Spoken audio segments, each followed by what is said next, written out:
भाजपा सरकार ने यहां मेहंदीपुर, बालाजी और धौलपुर में मुचकुंद धाम का विकास भी किया है।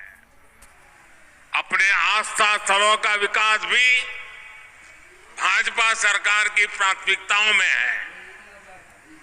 भाई और बहनों, पिछले 9 वर्षों में हमने उन क्षेत्रों, उन वर्गों पर भी विशेष ध्यान दिया है जो विकास से वंचित थे। हमने वंचितों को वरीयता दी है। गरीब हो, दलित हो, पिछड़े हो, आदिवासी हो, रेहड़ी ठेले वाले साथी हो, बंजारा गुमंतु समुदाय हो, छोटे किसान हो, हर वर्ग का हमने ध्यान रखा है। आप देखिए, गरीब परिवारों को पहली बार शिक्षा और सरकारी नौकरियों में हमने आरक्षण दिया है। ओबीसी वर्ग को संवैधानिक सुरक्षा मिले, इसके लिए ओबीसी आयोग को संवैधानिक दर्जा हमारी सरकार ने दिया है। ऑल इंडिया मेडिकल कोटे में ओबीसी के लिए आरक्षण नहीं था।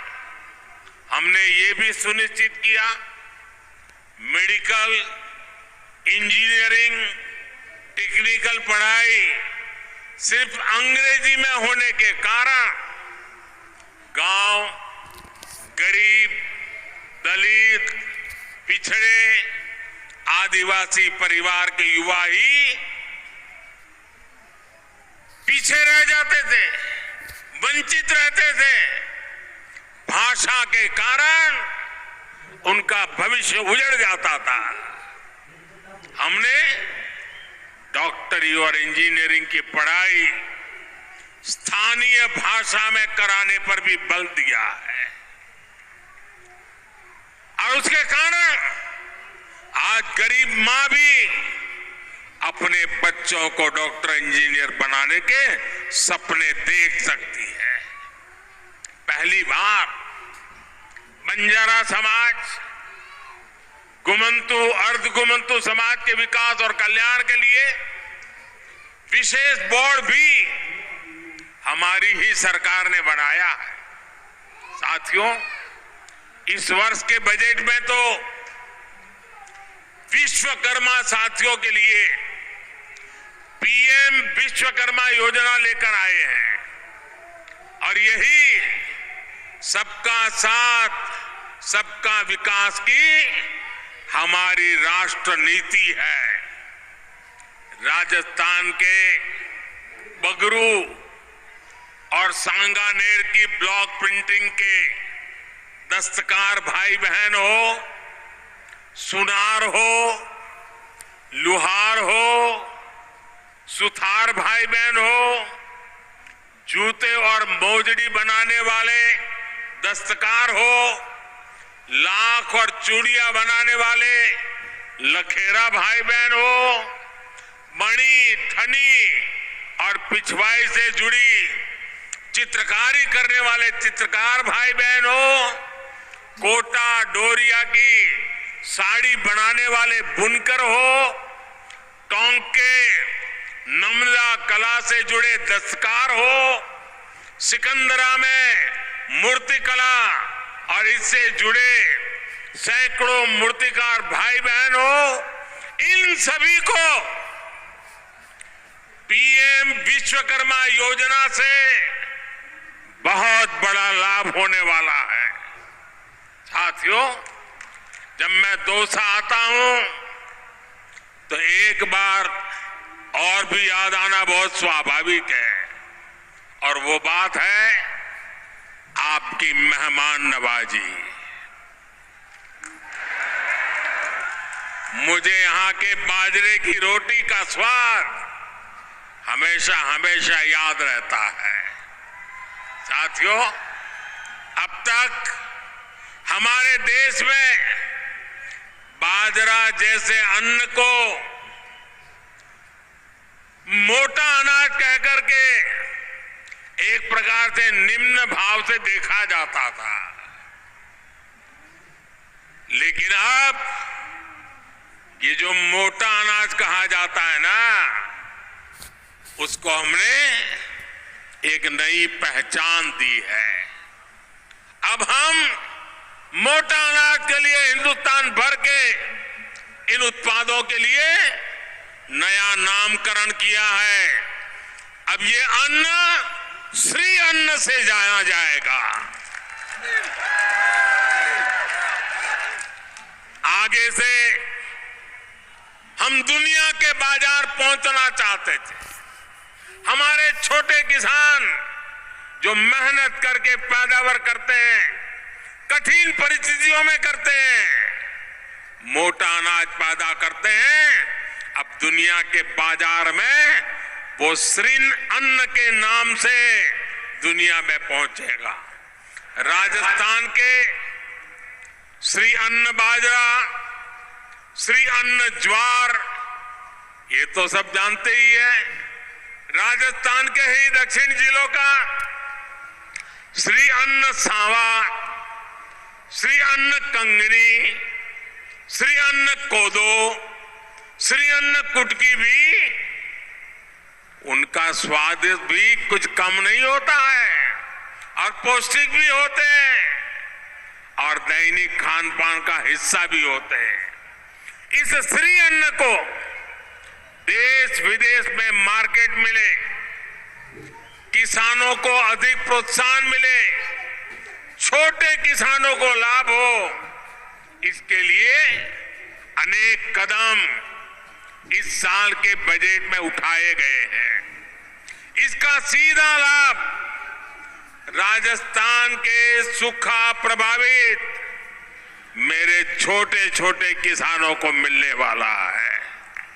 साथियों, राजस्थान को बीते वर्षों में केंद्र सरकार की एक और प्राथमिकता का भी लाभ मिला है। ये प्राथमिकता राष्ट्रीय सुरक्षा की है। बीते 9 वर्षों में हमने सैनिकों की सुविधा से लेकर सम्मान तक हर स्तर पर काम किया है। 1 रैंक 1 पेंशन का लाभ आज राजस्थान के सैनिक परिवारों को मिल रहा है। सैनिकों के सम्मान से जुड़ा भाजपा सरकार ने एक और महत्वपूर्ण काम किया है और मुझे पक्का विश्वास है हर फौजी व परिवार तक ये बात पहुंचाइए, आपका भी सीना चौड़ा हो जाएगा।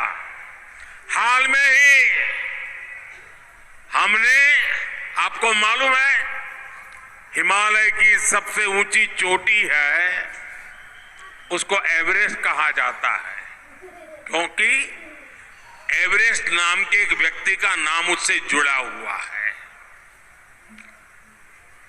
इस प्रकार के निर्णयों का क्या महत्व होता है, अब मैं आगे की बात बताता हूं। हाल में ही हमने अंडमान निकोबार में द्वीपों के नाम हमारी सेना के वीर, जिन्होंने अपने पराक्रम के कारण परमवीर चक्र का सम्मान प्राप्त किया था, जो परमवीर चक्र विजेता थे, ऐसे महान देश के लिए मिटने वाले, देश के लिए जीने मरने वाले हमारे इन वीर सैनिकों के नाम पर अंडमान निकोबार के टापुओं का नाम हमने उनके नाम कर दिया है। अपने झुंझुनू के रहने वाले पीरू सिंह जी के नाम पर अब अंडमान में एक पीरू द्वीप है। जोधपुर के रहने वाले शैतान सिंह जी के नाम पर भी अब अंडमान में एक सैंतानसी द्वीप है। राजस्थान के इन पराक्रमी शहीदों से अब अंडमान निकोबार जाने वाला हर व्यक्ति एक नई प्रेरणा लेकर के आएगा। साथियों, कांग्रेस की सरकारें सीमा से जुड़े गांवों और शहरों का इसलिए विकास नहीं करती थी क्योंकि वो डरती थी। और ये पार्लियामेंट में उन्होंने बोला है, वो डरती थी कि हम सीमा पर रास्ते बना देंगे, सड़कें बना देंगे, तो दुश्मन उसी पर चल करके चला आएगा तो क्या होगा। हमारी बनाई सड़कों पर दुश्मन आ जाएगा तो क्या होगा। अरे यार, क्या बात करते हो। मुझे समझ नहीं आता कि कांग्रेस को क्यों हमेशा हमारे सैनिकों का शौर्य, उनकी बहादुरी को कम करके आंकती रही है। सीमा पर दुश्मनों को रोक देना, उन्हें मुंह तोड़ जवाब देना हमारी सेनाओं को बखूबी आता है। इसलिए अब भाजपा सरकार सीमावर्ती जिलों में, सीमा के पास बने गांवों में भी विकास के कामों में तेजी ला रही है। बीते 9 वर्षों में हमने राजस्थान सहित देश के पूरे बॉर्डर पर रोड और रेल का सशक्त नेटवर्क तैयार कर दिया है। केंद्र सरकार राजस्थान के सीमावर्ती क्षेत्रों में भी लगभग 1400 किलोमीटर सड़कों पर काम कर रही है। इसके अलावा अभी करीब 1000 किलोमीटर की सड़कें राजस्थान में और बनाने का प्रस्ताव है। यानी भाजपा राजस्थान को नई संभावनाओं का प्रदेश बना रही है। साथियों, हर घर जल पहुंचाने के लिए भी हम मिशन मोड पर काम कर रहे हैं।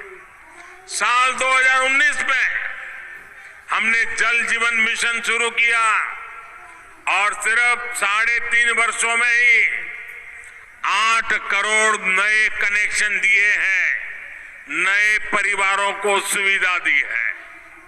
इससे राजस्थान के भी लाखों परिवारों को लाभ हुआ है। साथियों, राजस्थान में पानी की चुनौती का समाधान भाजपा सरकार की प्राथमिकता है। आप देख रहे हैं कि एमपी और यूपी के बीच केन बेतवा को जोड़ने का काम शुरू हो रहा है। इसी प्रकार पूर्वी राजस्थान के 13 जिलों में भी पीने के पानी और सिंचाई की सुविधा का विस्तार करने के लिए हम प्रतिबद्ध हैं। पूर्वी राजस्थान नहर परियोजना और पुरानी पार्वती काली सिंध चंबल लिंक को जोड़कर एक बड़ी परियोजना का प्रारूप तैयार किया गया है। इस प्रकार